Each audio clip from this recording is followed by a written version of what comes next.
Muy bien, excelente. Vamos a avanzar con el módulo de tesorería. En el módulo de tesorería, lo que se hace es se generan las cuentas por cobrar y las cuentas por pagar. ¿Qué quiere decir eso? Que nosotros podemos ingresar todas las facturas de compra, ya sea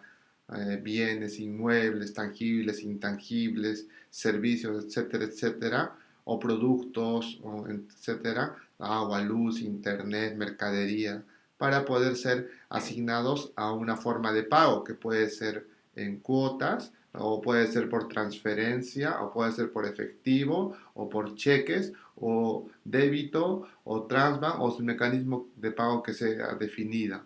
Y lo mismo sucede para lo que es las cuentas por cobrar, donde se gestionan todas las cobranzas asociadas a nuestros clientes basados en cheque, efectivo, cheque en cartera, podría ser crédito, débito, transferencia, según sea el mecanismo de pago, de forma que nosotros podamos registrar todas las operaciones de nuestros clientes de forma ordenada y podamos saber cuánto planificadamente tenemos que por cobrar asociado a una fecha determinada en nuestros reportes de cuentas por cobrar, por ejemplo,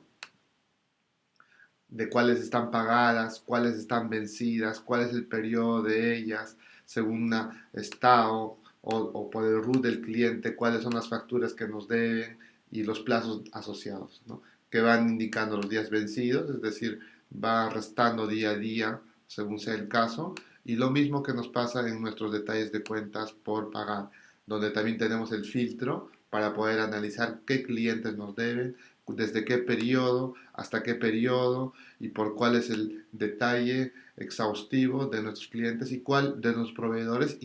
y clientes y cuáles son las fechas que tendríamos asociados al pago para poder generar. Entonces, en tesorería, para poder acceder, nos vamos al menú de tesorería y en tesorería nos vamos a cuentas por pagar. En este panel nosotros podríamos encontrar todas las facturas asociadas por la fecha de ingreso, el tipo de documento, el número de documento asociado, emitido por el proveedor asociado, el detalle del documento, alguna observación, contenido, la moneda, el número el monto del documento asociado a la fecha y los documentos pendientes para que puedan ser pagados de forma detallada, por así decirlo, de forma que nosotros podamos navegar desde una fecha de inicio hasta una fecha de finalización determinada basado en un estado que se le pueda colocar y además bajo el tipo de documento, de forma que podríamos filtrar el documento en cuestión. Ahora, lo que podemos hacer es, nos vamos a agregar la cuenta por pagar y podríamos agregar la cuenta por pagar asociado a un concepto. Ejemplo, podría ser una factura, podría ser un tipo de documento asociado al servicio de impuesto interno, si en caso esté conectado, obviamente.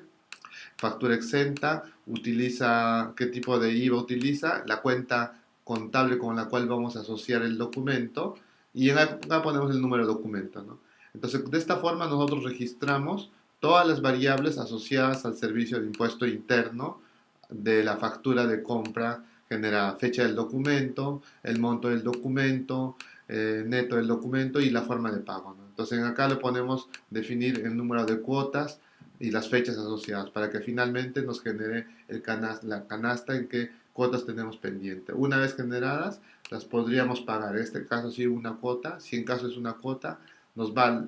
a tomar una base de datos o una o varias, en este caso nos toma solo una, como es solamente una cuota, procedemos a pagar, podemos poner cualquier observación asociada y el abono, si es por transferencia, según sea el caso. Asumamos que ha sido por transferencia el documento, entonces yo le voy a poner el monto en efectivo, el tipo de documento al cual se ha podido generar y se confirma el pago, generándote un asiento contable de transferencia, ¿no? Y esto que se hace firmar, que normalmente ocupan los contadores, si en caso consideren, pero igual se almacena en nuestra base de datos. Ahora regresamos y nos damos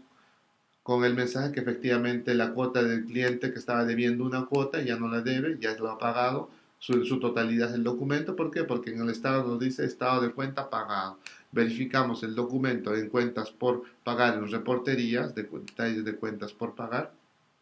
Y efectivamente nos da en el reporte que el cliente AFJA de Chile Limitadas ha generado el pago de 76.136 pesos y ya su cuota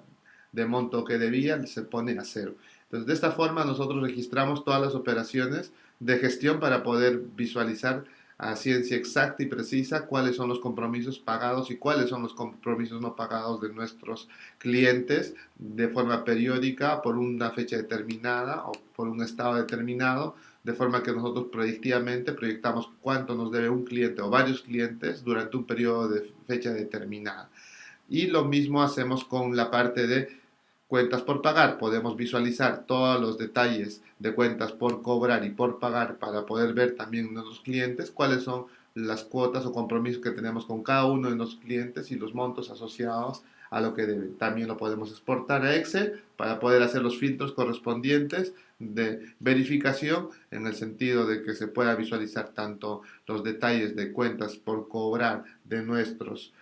clientes asociadas a cheque, factura, nota de crédito, nota de débito o transfer, etcétera, como también el de nuestros proveedores. Entonces hacemos la comparativa incluso de nuestras cuentas por cobrar y cuentas por pagar para proyectar el análisis de nuestro negocio en cuestión.